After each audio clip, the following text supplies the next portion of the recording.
On va parler des différents types de contrats de travail. Certains, vous les connaissez déjà et pas de mystère pour vous. Pour d'autres, vous allez peut-être découvrir. On va essayer de faire les choses le plus simplement possible et le plus rapidement. C'est un petit peu long cette fois. La forme du contrat de travail par défaut, ça vous le savez tous, c'est le CDI par principe. Donc c'est un contrat à durée indéterminée qui est normalement à temps plein. À durée indéterminée, ça veut dire qu'on ne connaît pas encore la date de fin. La date de fin, elle correspond aux causes de fin qu'on a ici. La démission, le licenciement, la rupture conventionnelle, quand l'employeur et le salarié se mettent d'accord pour mettre fin au contrat, la retraite ou la mort. Temps plein, ça veut dire 35 heures par semaine. Je vous ai indiqué deux autres valeurs sur le document. Je vous ai indiqué 151h67, ça c'est la durée mensuelle, et 1607 heures, c'est la durée annuelle. Quand on fait 1607 heures par an, c'est 35 heures. Quand on fait 151h67 par mois, c'est 35 heures. Les formalités à respecter, le contrat doit être obligatoirement écrit, ça on l'a déjà vu dans une autre vidéo, vous allez bientôt le voir. Le contrat doit indiquer la durée du travail, temps plein, pas temps plein, et les périodes de travail. Ça c'est quand il y a des variations, quand il y a des périodes de fermeture qui sont connues. Si vous êtes à temps partiel, je dois indiquer quelles sont les plages horaires sur lesquelles vous allez travailler. Ça c'est pour la répartition des heures. Je dois indiquer comme ça s'il y a des périodes de relâchement ou des périodes de suractivité. Voilà. On passe à la suite. Allez, les contrats précaires. Là, il y en a un que vous connaissez déjà. Précaire, ça veut dire sans garantie de durée ou de stabilité. Vous connaissez déjà le CDD, contrat à durée déterminée. Alors, il y a un petit souci d'affichage. C'est un contrat conclu entre l'employeur et le salarié pour une durée limitée. Le CTT, contrat de travail temporaire. Là, ça implique une agence de travail temporaire. Excusez-moi, je vais éternuer. Donc, je disais, deuxième type de contrat, le contrat de travail temporaire, qui implique une agence de travail temporaire et un employeur. C'est un contrat qui est conclu entre le salarié et l'entreprise de travail temporaire. Et il y a un deuxième contrat qui est conclu entre l'entreprise de travail temporaire et l'entreprise utilisatrice. On va voir une autre présentation à côté pour essayer de simplifier les choses. Concrètement, mon salarié est lié à l'entreprise de travail temporaire, Manpower par exemple.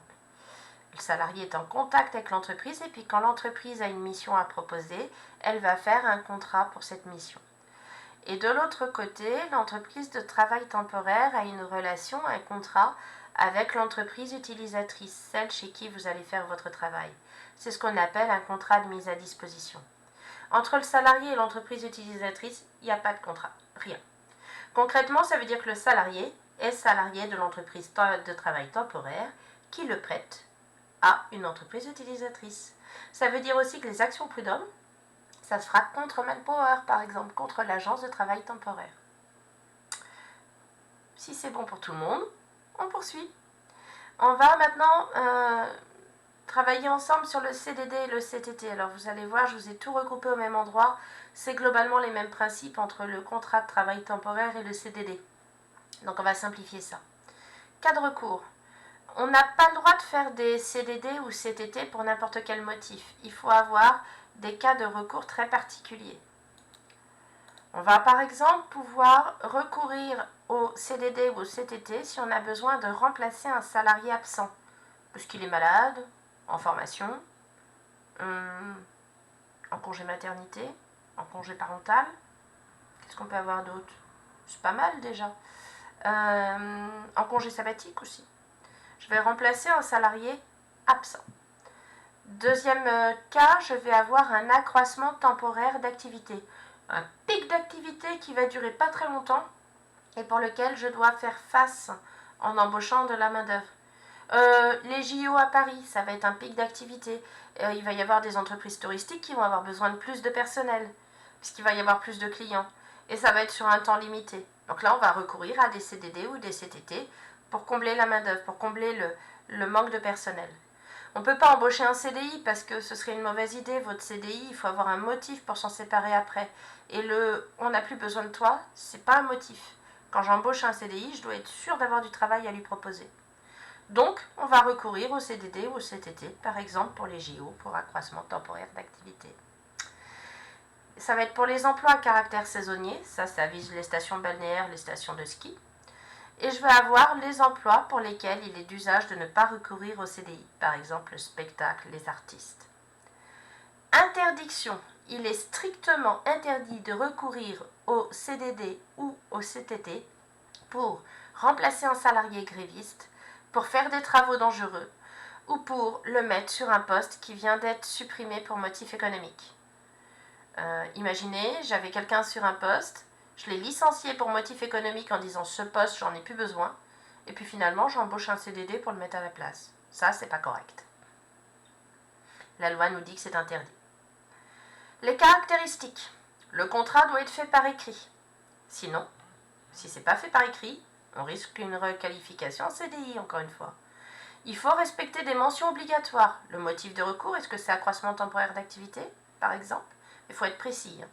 Remplacement d'un salarié absent, c'est qui le salarié absent?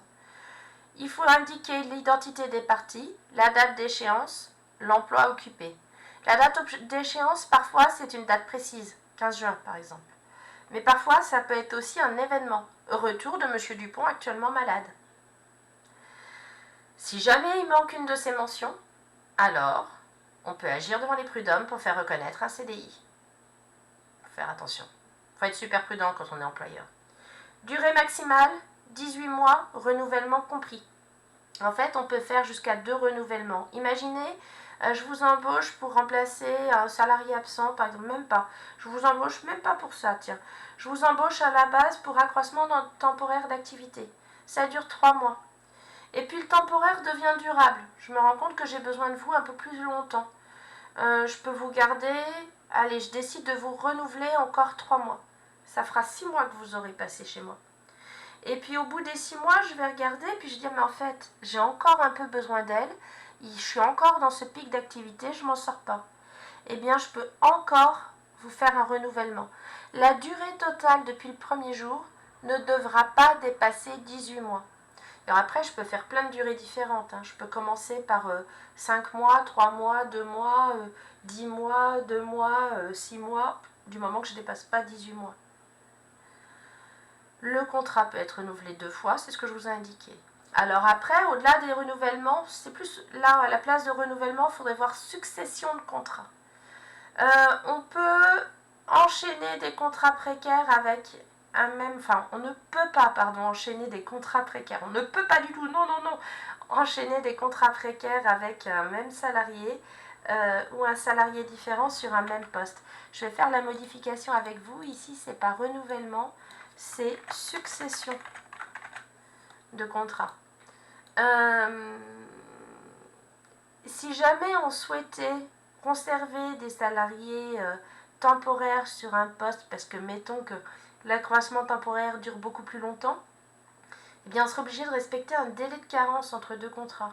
J'arrive au bout de mes 18 mois, là je veux remettre quelqu'un sur le poste, je ne peux pas, je dois attendre de respecter un délai d'attente entre deux contrats. Ça c'est fait pour embêter les employeurs et les faire réfléchir à est-ce que par hasard c'est pas un CDI qu'il me faudrait. Alors on retourne en mode projection et on va voir la suite. Ça on l'a vu, on a maîtrisé. La dernière diapo, ça concerne la rupture du contrat de travail. Là c'est facile. Principe, le contrat se termine normalement par l'arrivée du terme. Le contrat prévoit une fin au 18 juin. Nous sommes le 18 juin. Le contrat s'arrête.